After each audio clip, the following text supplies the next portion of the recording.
महा धमाका test series में आपको ये तीनों सील दिया जाएगा। ये 1.5 किलो का, 1 किलो का, 1.25 किलो का। ये देख रहे हैं तीनों सील। हम बारी बारी से तीनों का डिटेल में जानकारी देने वाले हैं और हम बात करने वाले हैं बाबू 8वीं क्लास से लेकर 12वीं क्लास तक किसको दिया जा सकता है। आओ हम बात करते हैं। ये सील रख देने दो पहले, हम इसके बाद से हम बात करते हैं कि कौन किसको दिया जाएगा, कितना नंबर लाने पर क्या मिलेगा। ओके, हेलो नमस्कार। आज हम बात करने वाला हूँ महा धमाका टेस्ट सीरीज़ के बारे में। डिटेल में आपको बात करने वाले हैं कौन कौन क्लास से होगा, 8वीं क्लास से लेकर 12वीं क्लास तक, ठीक है। और कौन कौन होगा, हम कहाँ से कहाँ तक क्वेश्चन पूछने वाले हैं, कहाँ से कहाँ तक इसके सिलेबस देखा जाएगा, लिया जाएगा। और सिलेबस में जो हुआ इस क्लास में, जिस क्लास में पढ़ रहे हो ना, उसी क्लास से पूछा जाएगा, बाहरी से नहीं पूछा जाएगा। 3 गो सील है, कितना? 3 गो, 1 2 3। बाप रे बाप, तुम्हें पता है 1.5 किलो का सील है। और ये देखो लगभग मान कर चलो 1.25 किलो के आसपास होगा ये। उसके बाद ये देखो, ये इसकी बात करोगे लगभग 1 किलो के आसपास है, लंबा है तेजा। अब ये तीनों के बारे में डिटेल जानकारी सील के ना ही सिलेबस के। 8वीं क्लास में हो तो कहाँ से कहाँ तक पूछा जाएगा। जब से तुम्हारा क्लास चेंज हुआ है ना, कब से चेंज हुआ है? 1 अप्रैल से। 1 अप्रैल से 7 से 8 में गए हो, तो हम उसी के बात कर रहे हैं। 8वीं क्लास में कहाँ से कहाँ तक पूछा जाएगा। देखो पहले मार्च अप्रैल से पढ़े हो ना, अप्रैल 1 अप्रैल 2023 से लेकर आज कौन तारीख है? 3 तारीख। आपका कितने तारीख को टेस्ट होने वाला? महा धमाका टेस्ट सीरीज कब होगा, जिसमें 3 सील इनाम दिया जाएगा। आपको पता है कि 5 जुलाई अर्थात 3 दिन बाद सुबह में होगा। सुबह में होगा। कब होगा बाबू? सुबह में होगा, बारिश ना हो तो, ठीक ना। 5 जुलाई 2023 को होने वाला है। 5 जुलाई 2023 को, 5 जुलाई 2023 याद रखना। दूसरा बात कि ये तो 8वीं क्लास का हुआ। 1 अप्रैल से लेकर और 4 अप्रैल तक, 1 अप्रैल से लेकर 4 जुलाई 2023 तक, इतना दिन के बीच 1 अप्रैल से लेकर 4 जुलाई 2023 के बीच में जो पढ़ा होगा, जो पढ़ाया होगा कंटेंट, वो सभी पढ़कर आना। और ऑब्जेक्टिव क्वेश्चन सभी क्लासों का, देखो ये सभी क्लास 8वीं क्लास से लेकर 12वीं क्लास, 8वीं क्लास, 9th क्लास, 10वीं क्लास, 11वीं क्लास, 12वीं आर्ट, 12वीं साइंस, ये दोनों का अलग अलग होगा। आर्ट वाला अलग देंगे, साइंस वाला अलग देंगे। ओके, 11वीं का भी सिर्फ 11वीं क्लास आर्ट चलता है, साइंस अभी नहीं चलता है। और 10वीं का तो पूरा होगा, 9वीं का पूरा होगा, 8वीं का पूरा होगा। तो 8वीं क्लास के समझ लिया कहाँ से कहाँ तक। पूरा दबा के मेहनत करो, दबा के मेहनत करो। कैसा सील दिया जाएगा पूरा बता रहे हैं, ठीक है। 8वीं क्लास होशियारी से। अब आ जाओ 9th क्लास वालों। 9th क्लास वाला कहाँ से पढ़ेगा? जब से तू 8 से 9 में आया है ना, याद करो 1 अप्रैल के आसपास, 1 अप्रैल के आसपास से 9th के सिलेबस स्टार्ट किया गया था। तो 9th क्लास का भी वही रूल है जो 8वीं क्लास का रूल है।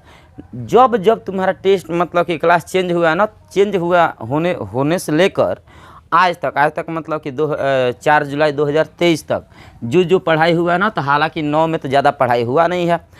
गणित की बात करोगे तो 2 गो पाठ हो गणित में हुआ है। पहला पाठ, दूसरा पाठ, झाड़ झूर का 2 पाठ हुआ है गणित में अभी। दूसरा बात कि भौतिकी में देखो तो 2 गो पाठ हुआ है।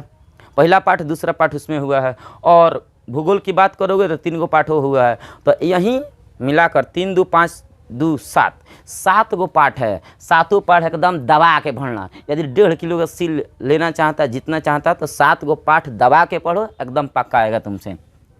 अब हम बात करते हैं 10वीं क्लास का।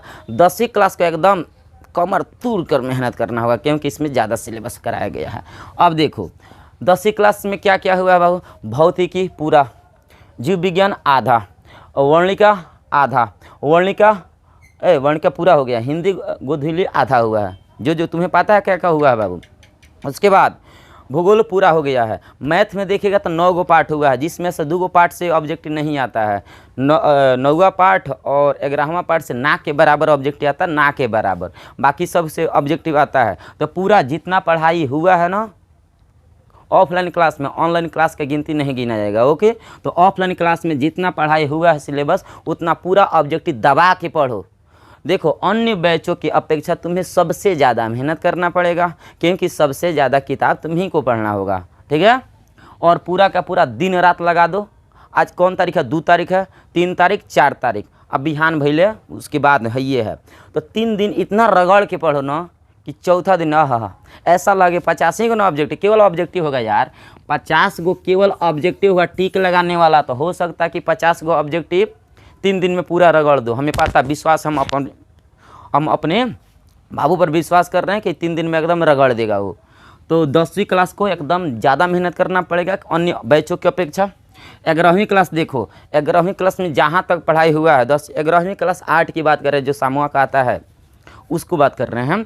तो 11वीं क्लास जहाँ से मतलब जहाँ से स्टार्टिंग हुआ है वहाँ से लेकर और 4 जुलाई तक जितना हो जाए उतना सब पढ़ लेना। जितना ही पढ़े हो ना उतना ही देना होगा टेस्ट, ठीक है। 12वीं क्लास आर्ट की बात करो, 12वीं क्लास आर्ट। अब 12वीं क्लास आर्ट की बात करोगे तो उसमें कितना किताब हुआ? 3 गो किताब हुआ। इतिहास पूरा हुआ है, भूगोल पूरा हुआ है और राजनीतिक शास्त्र लगभग 3 गो पाठ हुआ है। इतना पूरा किताब का ऑब्जेक्टिव क्वेश्चन 50 गो पूछा जाएगा, जिसमें आपको तीनों किताब पढ़कर आना होगा। अगर 50 में 50 मतलब नंबर के हिसाब से अभी बताएंगे कैसे सील वितरण होगा। पहले इन नंबर में देख लो कहाँ कहाँ से मतलब कि हम पूछेंगे क्वेश्चन, तीनों किताब से पूछेंगे, पूरा पढ़ाई करके आओ, ठीक है। दूसरा बात देखो 12वीं साइंस का, 12वीं साइंस का देखो, साइंस वाला लो बायोलॉजी, 12वीं के बायोलॉजी की बात करेंगे। और दूसरा बात कि 12वीं के केमिस्ट्री का 2 पाठ हुआ है लगभग। अब 12वीं के भौतिकी का भी लगभग 2-3 पाठ हुआ है। जितना पाठ हुआ है ना उतना आपको पता है कौन कौन हुआ है। तो 12वीं क्लास साइंस वालों का 3 गो विषय मिलाकर होगा, बायोलॉजी, फिजिक्स, केमिस्ट्री, तीनों मिलाकर ऑब्जेक्टिव क्वेश्चन 50 पूछा जाएगा। कितना बाबू? 50 क्वेश्चन पूछा जाएगा। अब इसके बाद देखो, जब ये तो सबका सिलेबस हो गया पूरा कंप्लीट। अब हम बात कर रहे हैं कैसे वितरण किया जाएगा सील। ये जो सील देख रहे हो ना, कम से कम इस सील का मुंह देखकर कम से कम तो दिन रात पढ़ने वाला है। सील का मुंह देखकर हमें पता है मेरा बाबू सब के सब तैयारी करेगा, सब के सब तैयारी करेगा। अब हम बता रहे हैं कैसे कैसे वितरण किया जाएगा। जो लड़का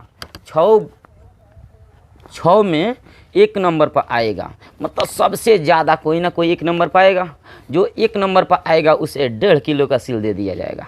अगर हम खुश हुए प्रत्येक बच्चों में, यदि हम खुश हो गए कि वाह 6 क्लास एकदम पूर्णांक में पूर्णांक ला रहा है, कोई ना कोई ऐसा बैच होगा जो पूर्णांक में पूर्णांक लाएगा, उसी को सबसे हार्ड इनाम दिया जाएगा। इसी में से अगर 6 क्लास पूर्णांक में पूर्णांक लाया है तो 6 को दिया जाएगा। बात बुझा। अगर 6 क्लास में मान लो कोई 90% से पार नहीं किया, परसेंटेज के हिसाब से दिया जाएगा। 90% से ऊपर नंबर लाओगे, 90% से ऊपर नंबर लाओगे, 90 से ऊपर तो सील दिया जाएगा। कम आएगा तो नाम मत रखना, सरप्राइज के नाम मत रखना। इतना दिन से पढ़ रहा है, 50 क्वेश्चन तुमसे नहीं बन पा रहा है, फिकार है ऐसे जीवन पर। तो 90% से ऊपर होगा तब ये दिया जाएगा, शर्त है। अगर 90% से कम लाएगा तो इसमें से कोई नहीं मिलेगा, याद रखना। और 90% से ऊपर सबको मतलब मान लो यदि मतलब आ गया है, सब किसी का आ गया है तो सबको कुछ ना कुछ दिया जाएगा, बुझ रहे हो। तो फाइनली ये हुआ 90% से ऊपर यदि 6 बैच को मिलाकर 6 गो है, हाँ 6 क्लास है, 6 क्लास। तो 6 क्लास में यदि 90% से ऊपर है तो 6 क्लास को कुछ ना कुछ जरूर दिया जाएगा। एक गो लड़का के याद रखिए, एक गो कोई ना कोई 1 नंबर पर होगा। यदि बराबर भी आ जाता ना, बराबर, तो तगड़ा एक बार और टेस्ट दोनों में ले लिया जाएगा, ठीक ना। कंपटीशन बहुत हार्ड होने वाला है, बहुत हार्ड। अगर 2 लड़का बराबर आ गया तो फिर से एक बार और दो, दोनों में 5 मिनट का टेस्ट है, एक में और दो, किसी एक ही को मिल सकता है, बराबर नहीं मिलेगा। जो 5 सितंबर को होने वाला है, 2 महीना ठीक बाद 5 सितंबर को, उसमें साइकिल तक इनाम रखा जाएगा। उसमें भारी भरकम सबको इनाम दिया जाएगा। उसमें बराबर आ जाएगा तो दोनों को दे दिया जाएगा, लेकिन इसमें नहीं। ये 1 डे टेस्ट है, वन डे टाइप जैसा, ये किसी एक ही को मिलेगा। और दूसरा बात, जो सभी बैचों में कोई ना कोई ऐसा कोई बैच होगा जो सबसे खतरनाक नंबर लाया होगा, दोनों बैचों में मिलाकर, मतलब 6 बैचों मिलाकर कोई ऐसा लड़का होगा जो सबसे खतरनाक लाया होगा। तो इसमें जो भारी पार का जो होगा ना उसी को दे दिया जाएगा, ठीक है। बाबू तैयारी करते रहो, अपने माता पिता का मुंह देखो, कितना मेहनत करके पैसा 2 इकट्ठा करके तुम्हें पढ़ा रहे हैं। बस देखो ये इसका ना हम ये देने का मेन मकसद जानते हो क्या है? तो परीक्षा का तैयारी, बोर्ड का तैयारी आराम से धूमधाम से कर सको। ये लालच रखते हैं ना तभी लड़का सब तैयारी कर पाता है, लालच नहीं रखेंगे तो कोई तैयारी नहीं करता है, इसलिए हम करते हैं, ठीक ना। कोई दूसरा कोई मकसद नहीं होता है, पूरा तुम्हें तैयारी करना पड़ेगा। Okay, thank you, all the best.